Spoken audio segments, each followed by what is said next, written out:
السلام علیکم۔ جب کبھی بھی توہین رسالت کا کوئی واقعہ ہو تو ہمیں تکلیف ہوتی ہے۔ وہ تکلیف ہونا ایک فطری انسان کے اندر ایک رد عمل ہے، لیکن انسان خارج میں کیا کرے؟ انسان کو یہ سوچنا چاہیے کہ یہ توہین رسالت کیوں ہوئی؟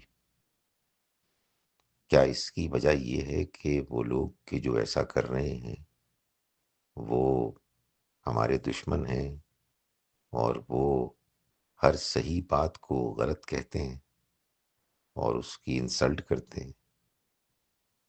اگر ایسا ہے تو ظاہر ہے کہ پھر ہمیں ان کا مقابلہ کرنا چاہیے۔ پھر ہم کو کوئی ایسی تدبیر کرنی چاہیے کہ جس کے نتیجے میں ہم ان کی زبان بند کر سکیں۔ لیکن اگر توہین اس لیے کی جا رہی ہے کہ ہم نے اللہ کے دین کو اور اللہ کے پیغمبر صلی اللہ علیہ وسلم کی اصل شخصیت کو لوگوں کے سامنے صحیح طرح سے پیش ہی نہیں کیا،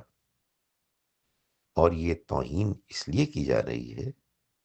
کہ ہمارا اپنا کردار دنیا والوں کے سامنے ایسا ہے کہ لوگ ہم سے بیزار اور متنفر ہیں، تو پھر ہمارا رد عمل یہ ہونا چاہیے کہ ہم اپنی اصلاح کریں، اپنے دین کے فہم کو ٹھیک کریں اور قرآن کی روشنی میں یہ جانیں کہ اللہ کا دین کیا ہے، اور یہ دین پھر ہم لوگوں کے سامنے بھی پیش کریں،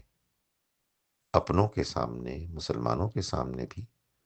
اور غیر مسلموں کے سامنے بھی۔ آپ یقین جانیے کہ اگر آپ اللہ کے دین کو صحیح طریقے سے سمجھ کر پیش کریں گے تو پھر بہت کم لوگ ہیں کہ جو ہمارے دین اور پیغمبر صلی اللہ علیہ وسلم کی توہین کے بارے میں کوئی رویہ اختیار کریں گے۔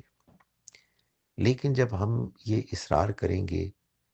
کہ آپ صلی اللہ علیہ وسلم نے نعوذ باللہ ایک 6 سالہ لڑکی سے شادی کی، جب ہم یہ اصرار کریں گے کہ ہمارے دین میں یہ قانون ہے کہ اگر کوئی اسلام چھوڑ دے گا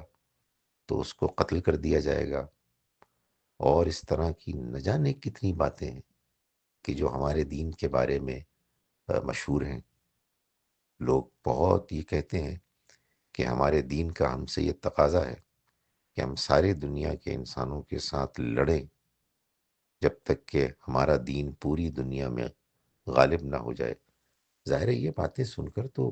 لوگوں کے اندر رد عمل پیدا ہوگا نا۔ تو میرا یہ خیال ہے کہ جب کبھی بھی توحید رسالت کا کوئی واقعہ ہو، ہمارے اندر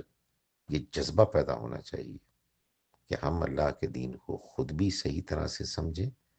اور دوسروں کو بھی صحیح طرح سے سمجھائیں، تبھی اس طرح کے واقعات ختم ہو سکتے ہیں۔